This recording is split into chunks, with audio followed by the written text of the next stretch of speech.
On the medical watch for you, going back to school can cause anxiety for kids, but there are ways parents can help. Dr. Engelhard is a child and adolescent psychiatrist at Lurie Children's and a specialist in kids' mental health. She joins us now with some tips. Thank you for being with us. First of all, I guess, what is a normal level of anxiety for both a child and their parents? That's a great question because, as we know, back to school time, it's normal for kids to feel anxious and for parents to feel anxious. But that anxiety should go away within the first couple of weeks of school, and it shouldn't really interfere with either how your behavior is at home or your behavior is at school too much. So what are some signs that your child isn't coping with the understandable stress of going back to school?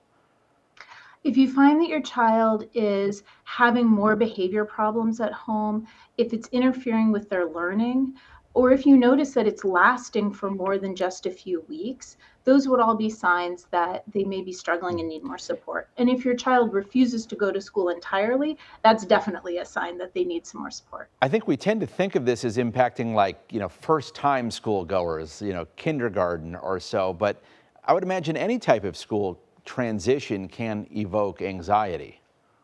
Absolutely. We see this across the age gamut, and I think particularly when kids are going to a new school or if they're transitioning from, let's say, elementary school to middle school or middle school to high school, or if they had a tough school year last year, all of those might make going back to school more hard. What can parents do to help? And do you recommend a reward system? I think so many parents out there are like, oh, if you just do this, I'll do this.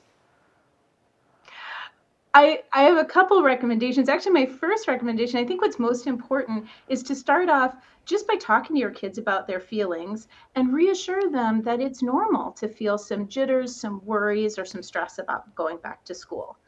Then you can also help your child prepare for going back to school by talking to them about what to expect on their first day, visiting their school. Particularly for younger kids, you may want to practice going from home to school so they can practice their commute or their drop-off routine.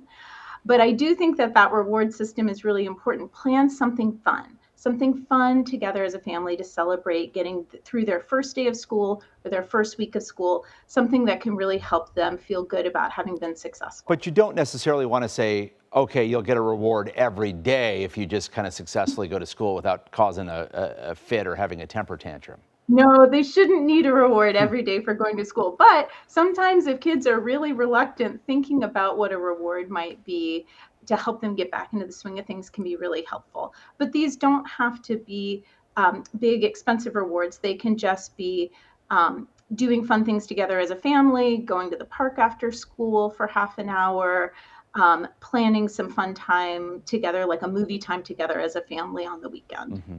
Well, anxiety is not just for kindergartners. We just dropped off our oldest son at college, and you do get anxious, like new friends, new places, new influences. Who's he exposed to? What's he doing?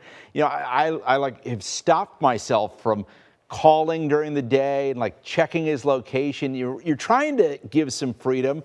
Any tips in that regard? Because when you get to the college level, there's separation anxiety on both sides. I was going to say, who was more nervous, you or your son? Me.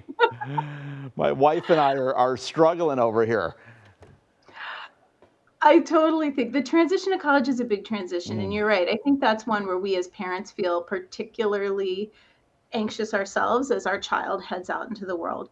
So again, a lot of the same tips and tricks apply in terms of thinking through with your child what they can do when they go to college, helping them think through what their life is going to be like in college, what to expect, maybe setting up a routine of how often you guys are going to be in contact with each other, asking them what can you as a parent do to help them feel supported and connected and not feel smothered. And then I think it's for us as parents then stepping back and thinking about what's a reasonable amount of contact to seek for a child, and what does it mean now to be stepping back and have a young adult as a child instead of a teenager. I love that he's kind of helping us. I notice he's sending us pictures, now and then, proof of life, which he didn't do at home. So I think he gets that it's tough for mom and dad. Dr. Engelhard, thank you so much from Lurie Children's. I appreciate your time. Thank you so much for having me.